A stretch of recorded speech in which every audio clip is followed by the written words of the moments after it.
रूप से दरभंगा में जो हिंदू समाज के ऊपर पिछले 2-3 दिनों में शोभा यात्रा के बाद में हमले हुए हैं, मूर्ति के ऊपर हमले हुए, लोगों के ऊपर हमले हुए, महिलाओं के ऊपर हमले हुए और पथराव के कारण से अनेक हिंदू समाज के लोग चोटिले हुए, तो ये घटनाएं बिहार में बढ़ते जा रही है। मुझे लगता है इसमें पुलिस प्रशासन की बहुत लापरवाही है कि ऐसे संवेदनशील क्षेत्रों में जहाँ शोभा यात्रा निकल रही है वहाँ पूर्व तैयारी की दृष्टि से कुछ भी नहीं किया जा रहा है। मैं आह्वान करता हूँ कि राज्य सरकार ने और प्रशासन ने ऐसे रास्तों के ऊपर जो घर है, जो मस्जिदें हैं, इनके ऊपर जो ड्रोन से पहले से निगरानी रखनी चाहिए, ताकि ऐसे पत्थर फेंक करने के लिए जो पत्थर का जमावड़ा किया जाता है, लोग एकत्र होते उसके बारे में जानकारी और फिर उसको रोकने के लिए सारी उपाय योजना पुलिस कर सके। ऐसे जो तत्व है कि जो दंगाई है, इनके ऊपर कठोरतम कार्रवाई करनी चाहिए ताकि इनकी हिम्मत पुनः इस तरह के काम करने के लिए नहीं होनी चाहिए। और अभी अधिक गिरफ्तारियां होने की आवश्यकता है ताकि ऐसी घटनाओं के पीछे का कौन मास्टरमाइंड है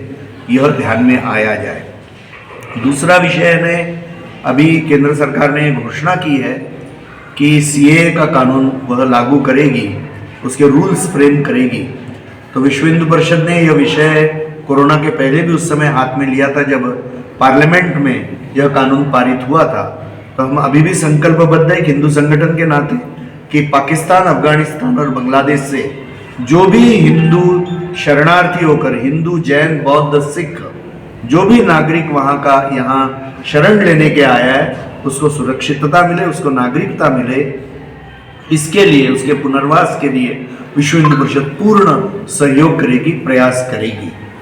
हिंदू मंदिरों को सरकारी नियंत्रण से दूर करना, यह भी विश्व हिंदू परिषद का एक संकल्प है और इसलिए अभी श्री राम जन्मभूमि के इस आंदोलन के बाद में वह कार्य भी विश्व हिंदू परिषद हाथ में लेगी। हमने एक चिंतन समूह बनाया है जिसमें सुप्रीम कोर्ट के अनेक वकील, अनेक हाई कोर्ट के रिटायर्ड चीफ जस्टिसेस और साथ में अनेक साधु संत और विश्व हिंदू परिषद के कार्यकर्ता बैठकर इसके लिए एक मॉडल बना रहे कि जिस कारण से हिंदू धन का उपयोग हिंदुओं के लिए ही हो, हिंदू मंदिरों के दान का उपयोग भी हिंदुओं के लिए ही हो, इसके लिए हम प्रयत्न करेंगे। और मंदिरों का संचालन हिंदू समाज के संपूर्ण सहभागिता से हिंदू समाज के हाथ में ही रहना चाहिए, यह हमारी मान्यता है। तो यह हमारा दूसरा महत्व का विषय रहेगा।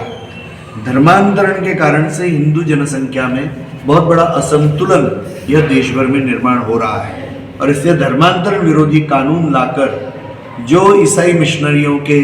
अनेक संगठन काम कर रहे हैं उनको रोकना और मुसलमान समाज में से जो वर्ग लव जिहाद में इसमें पूर्ण काम कर रहा है उसको भी रोकना, यह भी हमारा उद्देश्य है। विश्व हिंदू परिषद को अभी 60 वर्ष पूर्ण होने जा रहे हैं और इसलिए विश्व हिंदू परिषद का काम देश भर में 1 लाख स्थानों तक लेके जाना